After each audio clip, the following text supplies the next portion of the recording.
Well, Iran and the US, they are heading to Switzerland for the second round of renewed talks, and these talks are scheduled for later in the week. And they come as reports emerge that the US is ready to back Israeli strikes on Iran's ballistic missile program if these negotiations fail.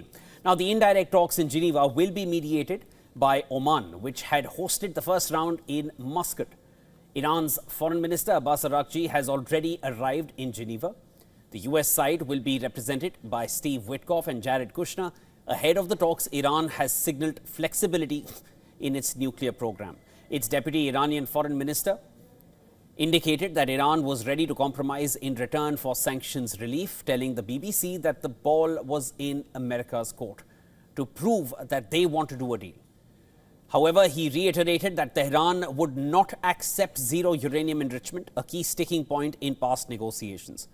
US Secretary of State Marco Rubio also acknowledged that the talks could fail, but emphasized that Trump remains committed to seeing them through.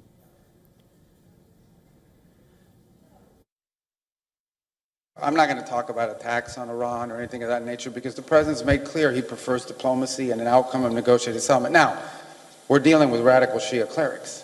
Okay, we're dealing with people who make geopolitical decisions on the basis of pure theology, and it's a complicated thing. I mean, no one's ever been able to do a successful deal with Iran, but we're going to try.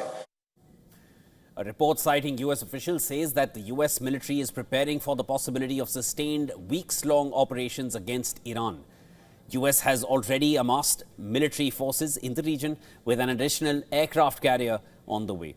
According to CBS News, US President Donald Trump told Israeli Prime Minister Netanyahu in December that he would support the strikes if the US and Iran could not reach a deal. Netanyahu also voiced skepticism that the negotiations would succeed.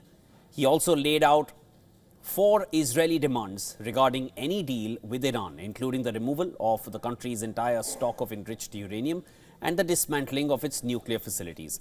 Netanyahu also reiterated that any deal must address Iran's ballistic missiles and dismantle its support for armed groups in the region. Quoting late US President Ronald Reagan, Netanyahu defended a similar approach to Iran's nuclear program. And the last thing is, remember Ronald Reagan's dictum vis-a-vis the Soviet Union?